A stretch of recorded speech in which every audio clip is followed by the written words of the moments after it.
Is this bitch getting over on me? If I go there, will she go there with me? Should I not be so open on me? Open on me? You know what I mean? You know what I mean? I don't know. I know this bitch click over for me. I mean, will this woman click over for me? Over for me? Over for me? Is it over for me? Over for me? Over for me? I don't know. Is this bitch getting over on me? If I go there, will she go there with me? Should I not be so open on me? Open on me? You know what I mean? You know what I mean?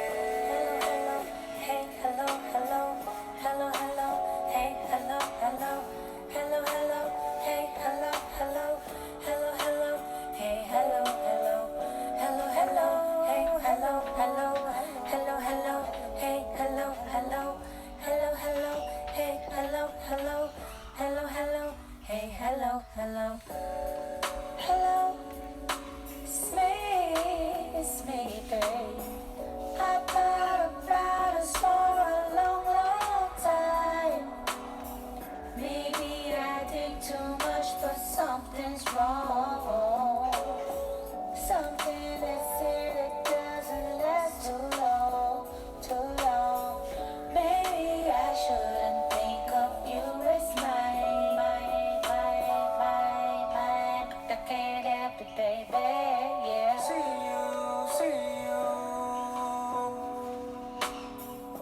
I see it in anyone as much as I do you. I take for granted that you're always there. I take for granted that you just don't care.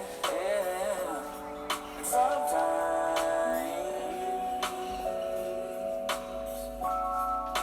it's just too hard to see through, babe. And that's why It's important to me that you know you are free. 'Cause I never want to make you change. For me, don't change, don't change. Squirrel. for me, babe. Don't change, don't change. Squirrel.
Understand me now.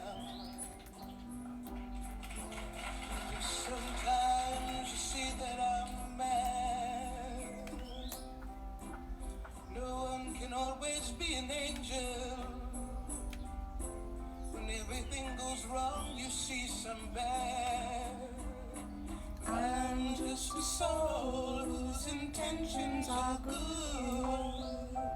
Oh Lord, please don't let me be misunderstood. Hello, everyone. Basically, I had someone in my family pass away recently, so I've been space holding for death, dying, crossing over. It had like the added element of, COVID going on, and it's like wondering how do people grieve? How are we going to move forward grieving as a collective with COVID and stuff like that, where it's like cover your face, no hugging. It's like grief in and of itself is so complex. I am in the individual grieving process, but as an intellectual or someone stimulated by thoughts, I'm also thinking like, how are we going to shift culturally, not only economically because of COVID, not only physically because of COVID, but really, really like socio-culturally when it comes to grief. Like there's so much on grief already that like interests me, or like where we like little crevices where we could heal, or death, dying, and grief in a more balanced, holistic way, rooted more into the elements and less rooted into synthetic things. So yeah, like there's already so much going on, and then it's like COVID comes, 2020 as like this great revealer to be like, okay, where are we gonna go from here? And like I have so much compassion for the beings that like couldn't even have a funeral. It's like, what are the long-term psychological, socio-cultural effects of people, a tribe, not being able to have a funeral? Like if you guys know of any people really diving deep into this work, I'd be interested to hear about it. Also, like, hello everyone. But yeah, I've always been drawn to the veil, to October, to ancestors, to the other side. And as some of you might know, I've been held on Mayan ancestral land for almost a year, connecting with people, connecting with plants, connecting with spaces, connecting with the elements, myself, all of these things. And like I'm so grateful, like beyond words, to be held by this land during this shift, so to speak, you know what I mean? But it's like there's still this longing to be seen, held, and understood by the land that I grew up in, all that to say, my Mayan birthday is 13 Ahmak, like a, then like a J, but like Ahmak, and 13 was always a number that my mom and I vibed on. When people were like, oh, 13 is bad, we were like, 13 is the number 13, and we happen to like it. So it's like there's the 13, and then Ajmak being the ancestors, diving deep into forgiving your ancestors, getting to know them. So it was really in alignment with how I felt, like the work that I've done before, having done some work with Daniel Four and the ancestral healing, ancestral medicine work. Highly recommend. So last Friday is 13 Ajmak, my Mayan birthday, basically. So I was all set up. I had my Mayan birthday on Friday. I was going to give a talk on intro to ancestral lineage healing on the next Tuesday, and this lines up with my paternal grandfather. This corresponds with my paternal grandfather passing away on Saturday night. So I've been in this like portal vortex, which, like I said, I'm usually already in it, having an affinity with this part of the spiral, but yeah, going deeper into it than I've ever been initiated on this path. So yeah, I'm like very grateful for that, very clearly seeing many spots that I can improve on to be better at death and dying in the future, my own death and dying experience, but also to empower. It's like an empowered death, you know what I mean? Like really aligning with the energies of joy, gratitude, praise, grace. So it's been really cool, everything in alignment. I'm also in this sovereignty mentorship with Secret Energy and Seven Bomar, a just pioneer innovator in the group. It was his birthday recently, so even though it was life and not death, still this energy of like just like praise, like oh my gosh, praise, joy, praise, like really tuning into the vibrations that are feeling like effortlessly harmonious and in service, in prayer to that which we came from. I heard something said recently, it was like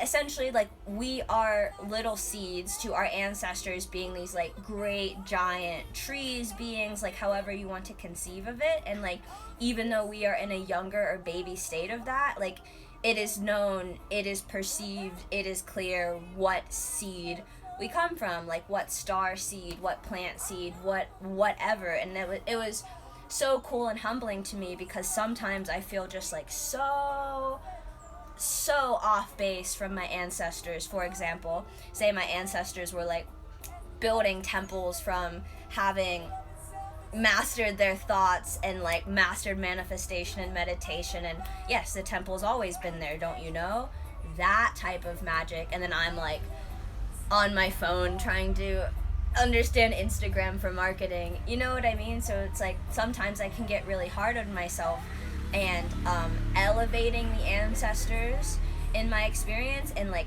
devaluing where I'm at and like where we're going to go. And as I'm processing that, I understand why it's happening, but at the same time, when I heard this analogy the other day of like we are seeds falling off the fruit of our ancestral tree, it made me feel so good. It made me have like full permission to just be where I'm at right now on the journey, but know like it is known what I am. I know what I am, and that's just what it is. And as we can tell various seeds apart from various seedlings, apart from various trees and plants, apart from various fruits, that's just what it is, you know. It's like not devaluing any part of that whole journey. It is all part of the same cycle to breathe forth new life infinitely, and to even be a part of that is astounding and a great blessing. So this portal, this vortex that I've been in, I feel a depth in my being, in my soul, that it was always there, but having the experiences that I've had the past few days, I've been able to fill those depths with new light and more awareness, because I've been through something I've never been through before.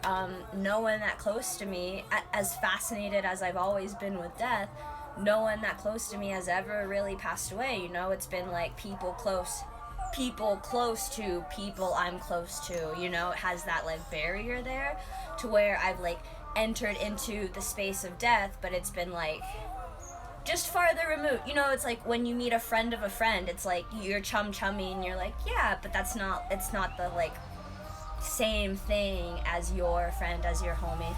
Let me check. Grand Rising, do you resonate with all answers or just one side of your family tree? So I'm currently in Lake Atitlan in Guatemala, but I was born and raised in the northern Appalachia region of Ohio. So it's like that Appalachian twangy roots is my ancestry. I've done some work on pretty much all of like mother's lineage, mother's father's lineage, father's lineage, father's mother's lineage. I've done work with my mother's father's lineage, which was like, I went into it so naive, spiritually naive, so to speak, and it was haunting. Like, I don't recommend diving into what you perceive as your most dysfunctional lineage on like your first go with ancestral healing. That's just from my experience, but please like do what you want to do and like learn what you're going to learn. But after the janky, awful experience with my like trying to heal my mother's father's lineage, that's when I found Daniel Four's work. That's when I actually went to like a training program for a weekend in near Asheville, North Carolina, and it was so awesome. Like, I'm in the training, like finding out all this stuff I did, like not ideally, you know what I mean, just like when you're like a baby spiritualist and then you're like, oh, that's not how I will do it as a more mature adept on this journey, you know. But so I'm in the training program after like a traumatizing experience going at one lineage, which is like different story for a different day. So I'm in the training and it was like, what lineage do you want to work with? Like, pick one out of the 4. And I was thinking, like, my father's lineage feels so freaking, like, light and powerful and, like, I was just like, I'm gonna go for the light lineage. I'm gonna go for the easiest one because I am new on this journey. Like, I'm just learning.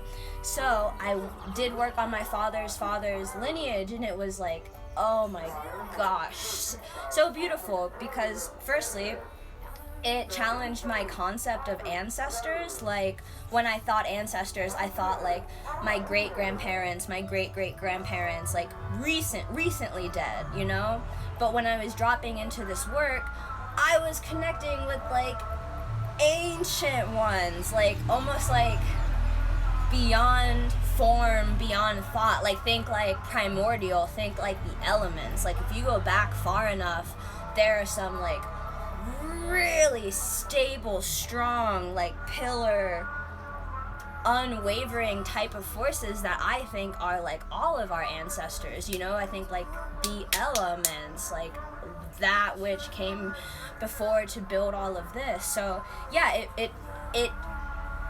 it changed how I thought and related to ancestors, thinking beyond just those who just came before me and going way deeper, way deeper, way deeper, way deeper.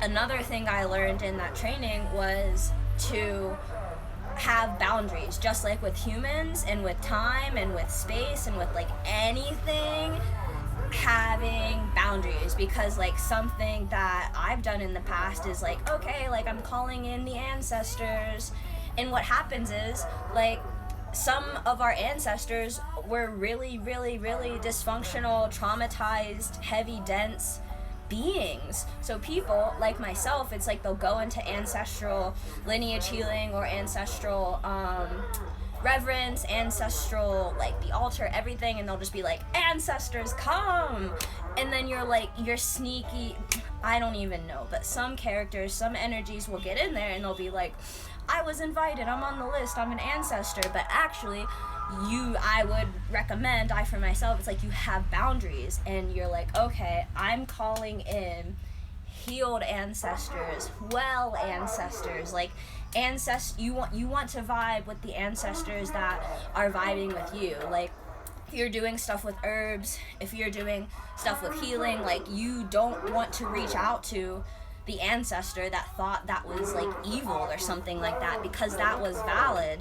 Like, one day you might be able to get them on your team, so to speak, but I'm just saying that's not where you want to start. Like, you'll want to start with being very clear about the lineage you want to work with, being very clear about what, like, the boundaries of the experience, and being very clear that you are only willing to work with whole, well, complete, balanced, healthy, vibrant, fucking plugged in type of ancestors. Because like, just like with living beings, you're going to want to work with someone who's like tuned in, who's aware, who has resources, who can like communicate well, like whatever your criteria might be. And I'm not saying like if you're a healer you need to work with like your healing ancestors. I'm just saying get to know the energies that are unique with you, and why not call in those same energies in your lineage so that you can feel fortified in what you're doing, and not like the forces are working against you. Because I know from firsthand experience, just because someone is your ancestor and who's passed away does not, just like a living person, just because they're in your family, dead or alive, doesn't mean they want to talk to you, doesn't mean they want to hear about plant-based eating and meditation and crystals and like all of that shit. Like, not everyone is on it, but there are homies that are on it. So I feel like that's part of the beautiful journey as well. It's like owning and understanding and like surrendering to the fact that not everyone, dead or alive, will vibe on your vibe. But it's like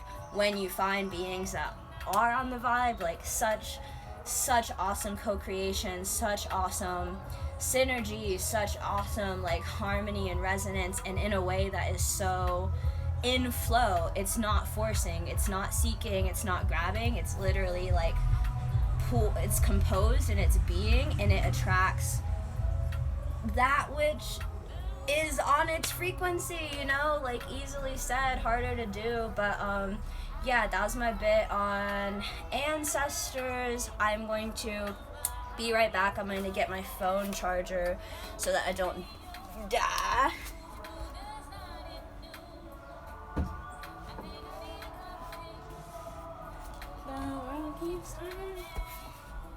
Okay.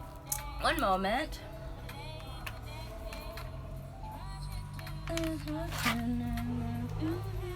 going? Still on. The mothership can't save you, so your ass is gon' get lit. And we were made all us by our names. Most intellects do not believe in God, but they fear us just the same. Oh, no, no, no, no. Yes. No. So yeah, that's just the vortex I've been in lately. It's like the energy of the collective right now corresponding with my personal journey, just with like losing someone really close to me. It has reminded me how passionate I am about that which is death and dying, that which is just like radical transformation in the human experience, and how to best empower people through change and transformation by first empowering oneself and doing the work on oneself, you know what I mean? But yeah, that's like literally originally why I came to Guatemala. I was part of a 3-week program called Midwifing the Veils, where we talked about various changes and transformations in the human journey. So think birth, think getting your period for the first time, or some like initiation into manhood. Think having sex for the first time, being a parent for the first time, getting married for whatever time, or you know, any of the times for these things. Getting divorced, having your grown children leave the house, coming into like sovereignty after you maybe had a family, then death, and then rebirth. Divorce, I said divorce, yeah, but so that's what pulled me down to Guatemala. It was like womb healing mixed with being like an emotional and mental support for people going through change and transformation. And then I'm at Lake Atitlan, which to me is this like correspondent womb. It's just like, oh my gosh, all this water that's just like, let me hold your anything, let me birth your anything. So much creation going on, so much healing going on. Like, I can't imagine, I don't want to think of any other timeline besides me being here at the lake for this year. But I originally came down here for that training, like I was saying, and at the end of the training they were like, we had space to affirm or kind of like declare what our intention would be. Various people were into different things. Some people were more attracted to, say, being like birth doulas. Some people were more attracted to facilitating marriages. Some people were very passionate about menstruation and empowering women during their menstruation. All of these veils, as they are and we call them, are so valid. So I'm sitting there and I'm thinking like, death is my veil, like the one I'm most passionate about. So like I stand up and I'm like, I forget the exact words that I said, but I essentially said, I am a daughter of Isis and Thoth, like the vibe of healing, mystery, magic, death, transformation, femininity, and then Thoth, like scholarship, intellect, thought, learning, just like all of these things, thinking archetypal feminine and masculine energies, also through my ancestral lineage work, just this like Kemetic Egyptian like vibe, you know what I mean? So like that just came through. It's like, this is mom, this is pop on a level, I'm here, child of that, and I'm a midwife of the veil of death. Mic drop, bam. So I'm like, I did it because like, one, I was public speaking, and two, I was like declaring part of my soul out in like a very sacred space. So I declare myself a midwife of death just in time for the coronavirus to hit the world. And I'm just like, what in the actual fuck did I do? Like, I'm so not ready for this. Like, just kidding. You know, like when you like affirm your being, and then like that part of you that wants to be like, just kidding, I'm fine. shoving that down forever. You know, it's just like a thought that quickly passes away. But yeah, this year was such an initiation into, like a collective initiation into death, dying, grief, kind of like suffering, sickness. And although the actual virus didn't hit me that hard, like I don't feel personally victimized by it in like any type of way.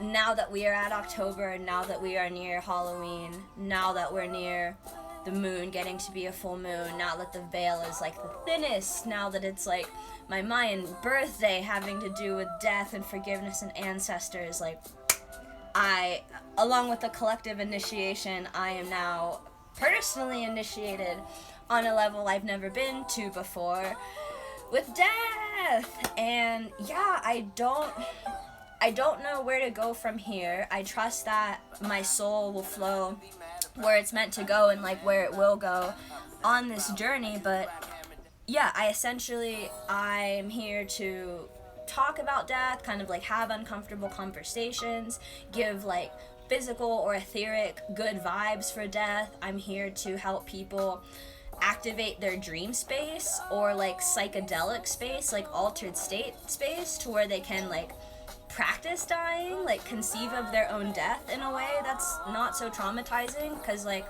I don't know, something for me is I relate to death at this point more than physical death. It's the ending of a new thing that's like literally the exact same thing as the beginning of a new thing. So death, rebirth, change, transformation. I look throughout my day and I'm like, where can I die? Where can I be reborn? Like, how have I died? How am I reborn? You know what I mean? So it's revolutionizing how I think about death, how we think about death, how we die, dying like better. I don't know. I don't know too much. It's really a lot of intuition and like spiritual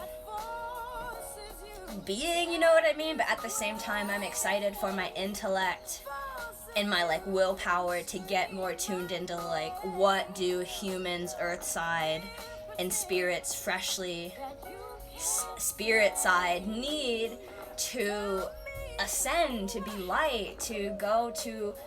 It's like, whether you're alive or whether you're dead, I think that this is just a game of like projecting what we want. You know what I mean? It's like, you want a ham sandwich, you want to like make sweet love, you want to like make a video, go live, you want to build a whole construct where everyone you love can live and thrive. Like, I'm thinking that we are really just infinite creators with playing out various limits for the sake of a more interesting, complex game.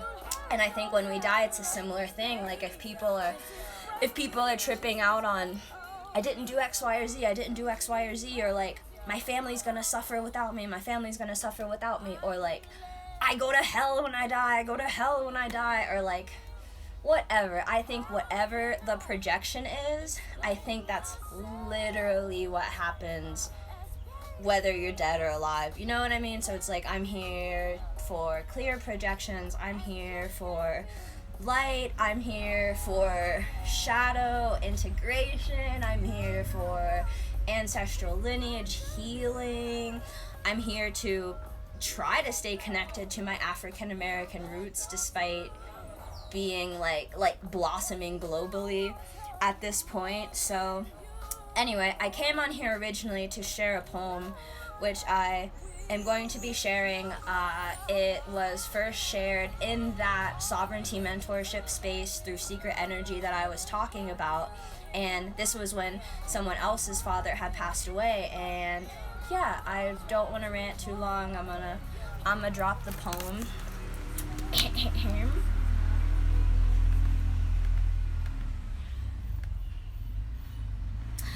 This is called On Death by Khalil Gibran. Then Al-Mitra spoke, saying, "We would ask now of death." And he said, "You would know the secret of death. But how shall you find it unless you seek it in the heart of life?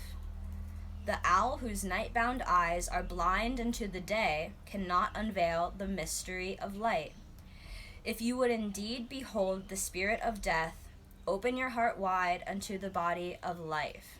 For life and death are one, even as a river and the sea are one. In the depth of your hopes and desires lies your silent knowledge of the beyond. And like seeds dreaming beneath the snow, your heart dreams of spring. Trust the dreams, for in them is hidden the gate to eternity. Your fear of death is but the trembling of the shepherd when he stands before the king, whose hand is to be laid upon him in honor. Ooh, one more time. Your fear of death is but the trembling of the shepherd when he stands before the king, whose hand is to be laid upon him in honor. That is to say, like, any fear you have about death is really just an overwhelm at the great magnitude of, like, glory and light that you really get to go to once you die. It's like, starstruck. Is the shepherd not joyful beneath his trembling that he shall wear the mark of the king? Yet is he not more mindful of his trembling? For what it is to die but to stand naked in the wind and to melt into the sun? And what is it to cease breathing but to free the breath from its restless tides, that it may rise and expand and seek God unencumbered? Only when you drink from the river of silence shall you indeed sing, and when you have reached the mountaintop, then you shall begin to climb. And when the earth shall claim your limbs, then shall you truly dance. You know what I mean? Like, this experience, it's truly a win-win. Like, I perceive any opposition truly in service of, like, really just moving the plot along. You know what I mean? It's like we have to have some interesting, complex dynamics and things going on. So yeah, I'm still holding space. The funeral will be live streamed here in a few hours. You know, when you, like, need to keep your energy moving and doing stuff as to not be, like, overwhelmed by, like, static force or too much charge. So yes, thank you to anyone who tuned in even for a bit. I'm doing my best, or, like, going to be putting more energy to growing Instagram, going live, all of that, yada yada. I'll also upload this on, like, Facebook and YouTube. But yeah, I'm here. Let me know where you're at with death. Like, on a scale of 1 to 10, how joyous are you when you think of this concept? Like, has someone close to you died before? Where do you think we can best improve how we relate to death as a collective? All these things, like, and I don't think there's an objective right or wrong answer. I think it's more like we can do literally whatever we want as, like, God fractals. So what do we want to do? You know? And I say we die awesome. I say we practice death for now. I say we get to know our ancestors. Yup. Until next time, love all y'all. Life has left on our faces. I'm on my way. I'm on my way. Sunshine beat like an oak tree. Can you feel all the layers of my knits? I'm a beggar. Can you kill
Definitely made a death and dying playlist like a long ass time ago. So it's like when I'm in that space, drop the playlist, and it's like I can go through very deep emotion, but like right back to joy every single time, and that is the cycle.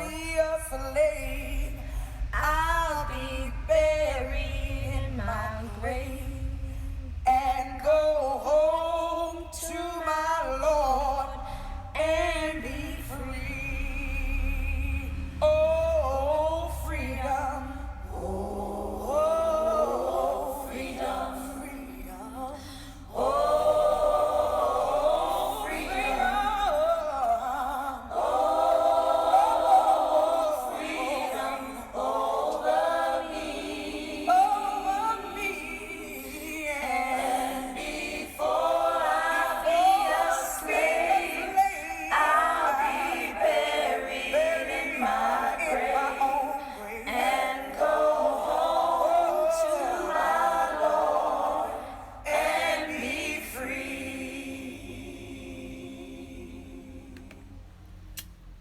Be free.